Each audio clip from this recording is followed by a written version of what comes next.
किस तरह से प्रभु को पाया। तो चलिए चलते हैं पीछे की ज़िंदगी में, मेरी ज़िंदगी में, पीछे की ज़िंदगी में। देखिए दोस्तों, मेरा उम्र हो रहा है 21 और मैं शादीशुदा हूँ। मैंने शादी किया लगभग 2 महीना पहले और मेरी कोर्ट मैरिज हुई। जैसा ही 21 साल हुआ मैंने शादी कर ली। आप लोगों को बहुत कम उम्र में मैं शादी कर लिया ये लग रहा होगा, लेकिन पीछे की ज़िंदगी कुछ और बताती है।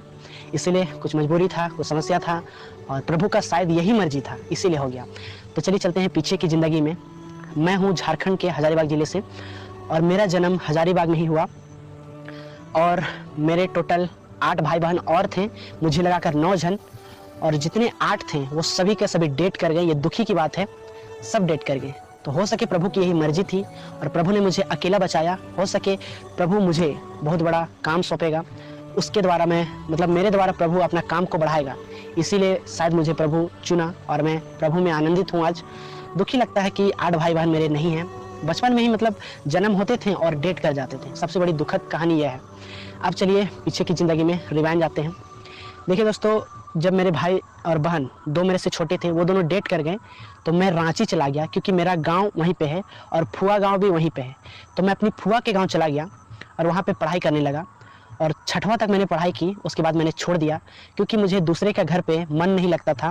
ताना मारते थे, ऐसा करो ऐसा करो। अगर मैं कभी दोस्तों के साथ खेलने चला जाता था तो बहुत सुनने को मिलता था, बहुत डांट मिलता था। तो मैं वो सब कुछ सहन नहीं कर पाया और भाग कर हजारीबाग आ गया। और जब हजारीबाग आया तो मैंने पापा को कहा कि पापा मैं पढ़ना चाहता हूँ, यहाँ पे संत रॉबर्ट एक स्कूल है तो वहाँ पे एडमिशन करा दीजिए। तो मेरे पापा ने एडमिशन नहीं कराया। बहुत दुखी की बात है, एडमिशन नहीं कराया। मैंने फॉर्म लिया था 600 रुपया में और पापा को कहा था कि चलिए गार्जियन बन के वहाँ पर एडमिशन करा दीजिएगा, मैं पढ़ूंगा। लेकिन वो फॉर्म अभी तक मैंने संभाल कर रखा है और मेरे पापा नहीं गए। वो कहीं ना कहीं दुख लगता है उस बातों को जब देखता हूँ। रीज़न ये है दोस्तों, मेरे माता और पिता दोनों शराब पीते हैं, जो है हकीकत है, झूठ नहीं बोलूँगा क्योंकि प्रभु मुझे सुन रहा है, देख रहा है। उसके बाद दोस्तों जब एडमिशन नहीं हुआ तो मुझे भी लगा कि अब मैं नहीं पढ़ पाऊँगा। अब पढ़ाई लिखाई छोड़ता हूँ, कहीं पे काम करता हूँ। तो मुझे कुछ चीज़ की नॉलेज नहीं थी, ऊपर से मेरा उम्र कम था, तो मुझे काम कहाँ से मिलता। तो मैं मजदूरी करना चालू किया, कहीं पे घास छीलना, तरह तरह के काम। और फिर मैंने लेबर में ज्वाइनिंग किया, ईटा बालू उठाने लगा। उसी तरह से जब लेबर में काम करता रहा तो यहाँ पे एक झारखंड पुलिस एकेडमी है। जब वो बन रहा था, 2018 का बात है, जब वो बन रहा था तो वहाँ पे हम काम कर रहे थे और बहुत लोग काम करते थे। एक उसमें से मेरा एक दोस्त था, तो हम लोग सब कोई काम करते थे। तो इसके बीच में एक लड़की आती है जो कि मेरी वाइफ है, पूनम कुमारी। लातेहार से 2018 में मैट्रिक का एग्ज़ाम देने के बाद, 2nd डिवीज़न पास करने के बाद हजारीबाग आती है सिर्फ और सिर्फ काम करने के लिए। क्योंकि जितने कोई झारखंड से बिलोंग करते हैं, ज़्यादातर आदिवासी लोग, एसटी लोग गरीब फैमिली से होते हैं। उसका स्थिति ऐसा रहता है कि उसे घर चलाने के लिए या फिर अपने पढ़ाई लिखाई के लिए पैसा नहीं पुरता है। इसीलिए वो मेरी वाइफ जो थी वहाँ हजारीबाग में काम करने के लिए आती है। उसी दौरान उसको जब मैं देखता हूँ तो उसको देखकर मुझे क्या बोलते हैं, प्यार हो जाता है। उस समय मैं संसार में था, प्रभु से दूर दूर तक कोई रिश्ता नहीं था मेरा। मैं संसार में था, उसी तरह मूर्ति पूजक था। और वो भी मेरी वाइफ जो थी वो भी मूर्ति पूजक थी, संसार में थी। तो मैं अपने दोस्त को बोलता हूँ कि भाई मुझे इससे बात करा दो, क्योंकि मैं हिम्मत नहीं करता था किसी लड़की से जाके बात करूँ। मुझे बहुत शर्म आता था, लाज लगता था। तो मैंने अपने दोस्त को कहा, तो मेरा दोस्त डायरेक्ट जाके उसको बोलता है कि वो जो मेरा दोस्त है वो तुमको पसंद करता है, क्या तुम इससे बात करोगी? जो बोलूँगा सच बोलूँगा। तो लड़की बोलती है, जवाब तो नहीं देती लेकिन बोलती है कि उसको बोलिएगा ना कि शराब वराब ये सब नहीं पिए। तो लड़का बोलता है ये तो शराब शुरू से ही नहीं पीता है, इसमें कोई बुराई ऐसे देखने चीज़ है ही नहीं। क्योंकि दोस्तों मैं बचपन से ही शराब ये सब में नहीं पड़ा हूँ, जो है हकीकत है। लेकिन हाँ, पिया ज़रूर हूँ। बचपन में नहीं पिया था, लेकिन बचपन में नहीं पिया था, लेकिन उसके आगे मैंने सब कुछ ट्राई किया। लेकिन नशेबाज नहीं था, मतवार नहीं था, लेकिन ट्राई सब कुछ किया हूँ। गुटखा खाया हूँ, खैनी खाया हूँ, शराब पिया हूँ, सब कुछ ट्राई किया है, लेकिन मैं शराबी नहीं था। चलिए आगे की स्टोरी बताते हैं। किसी तरह से उस लड़की से नंबर मिलता है, मेरी वाइफ से नंबर मिलता है। उसके बाद रेगुलर बात होता है। तो वो लड़की लगभग 1.5 महीने के लिए यहाँ पे आती है हजारीबाग में, और वो फिर अपना गांव वापस चली जाती है। उसका गांव है लातेहार। और जब वापस चली जाती है तो बात करने का जरिया सिर्फ और सिर्फ एक था, फ़ोन। तो विश्वास नहीं कीजिएगा, 2018 से लेकर 2020 तक, जब तक लॉकडाउन लगल था, तब तक सिर्फ और सिर्फ हम फ़ोन पे बात किए।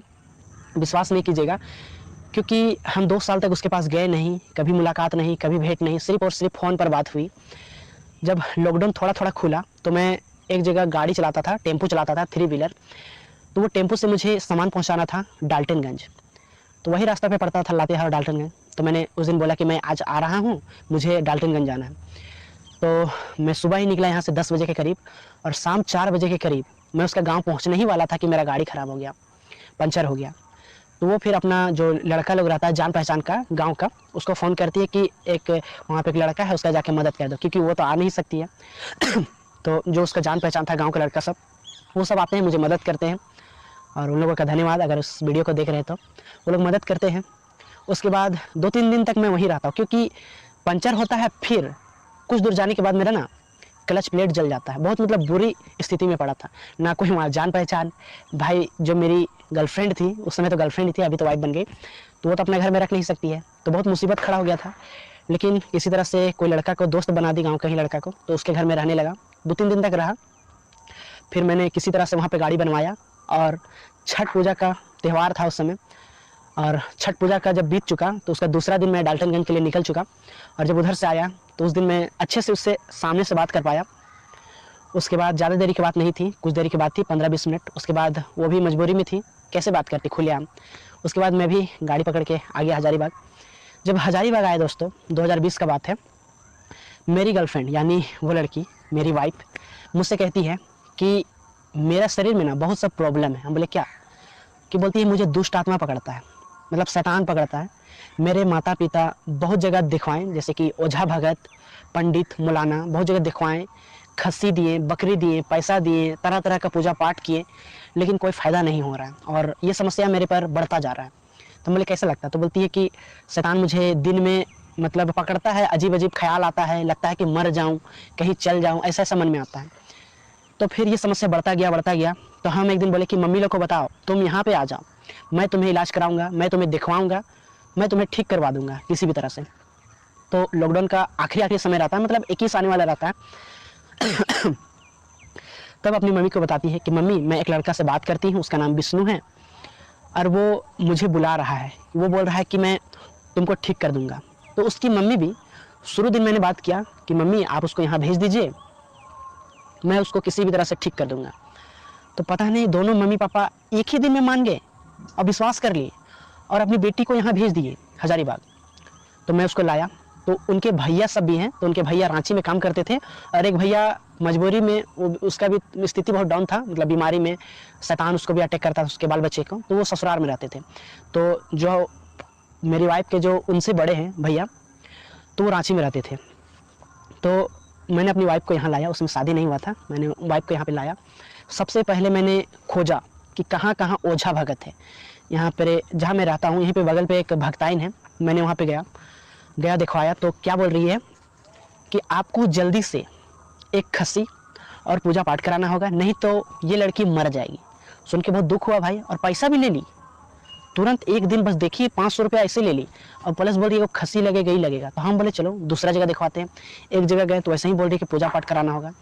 पैसा तो था नहीं भैया, क्योंकि हम तो दिन रात फ़ोन में बात करते थे, काम करते नहीं थे ठीक से, तो पैसा कहाँ से जमा होगा? जो कमाते थे अपना शौक, मोबाइल रिचार्ज, पैंट, जूता, कपड़ा। तब एक मौलाना से भेंट हुआ, मौलाना के पास रेगुलर गए। वो 200 रुपया का एक इतना बड़ा डिब्बा में पानी देता था, और बोलता था कि ये पानी को डेली पीना, सुबह शाम, ठीक हो जाएगा। तो पीती थी, कभी कभी अच्छा लगता था, कभी कभी नहीं लगता था। फिर वैसे ही लंबा चला 2 महीना तक यही रही। उसके बाद उधर से फ़ोन आने लगा, ठीक है कि नहीं है। तब कैसे बताएं? तो फिर बुलाने लगा कि आ जाओ। तो हम लोग बोले कि नहीं, और दिखवा लेते हैं, हो सके ठीक हो जाए। तब यहाँ से अब प्रभु से मुलाकात होता है। मेरी वाइफ की जो सहेली है, साथ में जो पढ़ती थी, वो मसीह में है, और उसका बहुत बहुत धन्यवाद कि उसने हमें सुसमाचार बताया कि तुम लोग यहाँ पे आओ, तुम्हारे लिए प्रार्थना होगा। मेरी वाइफ को बोली कि तुम्हारे लिए प्रार्थना होगा और तुम ठीक हो जाएगी। तो हम लोग मसीह के बारे में पहले भी सुने थे कि हाँ चंगाई होता है। तो उसके बाद हम लोग जाते हैं वापस लातेहार, हम भी जाते हैं और मेरी वाइफ भी जाती है। अब जो बताई थी उसका भैया पास्टर करते हैं, और डेली रात में 7 से 8 बजे के बीच वहाँ पे प्रार्थना चलता था। हम लोग वहाँ पे रहें, और मेरी वाइफ के लिए लगातार प्रार्थना हुआ, और वचन भी बताया गया कि विश्वास करो, वचन पे ये लिखा है, प्रभु ने ये ऐसा बोला है, एकमात्र परमेश्वर है, ऐसा करके बताया गया। तो शुरू उतना वचन समझ में नहीं आता था, लेकिन हाँ प्रार्थना में हम लोग बहुत ध्यान देते थे, क्योंकि किसी तरह से हमें ठीक होना था। धीरे धीरे ठीक हो गई। मैं वहाँ से वापस आ गया था क्योंकि मुझे काम भी करना था। मेरी वाइफ को मैं वहीं छोड़ दिया था, तो उसके लिए रेगुलर प्रार्थना हुआ, वो ठीक हो गई। और जैसे ही ठीक हुई, मुझे पता चला कि ठीक हो गई, मैं वापस चला गया। और फिर हमारे लिए भी प्रार्थना हुआ, धीरे धीरे वचन हुआ। उसके बाद मैंने बहुत दिन तक वहाँ पे रहा, कुछ दिन वहाँ पे 2-4 दिन काम भी किया और बहुत दिन ऐसा ही रहा। तब मुझे विश्वास हुआ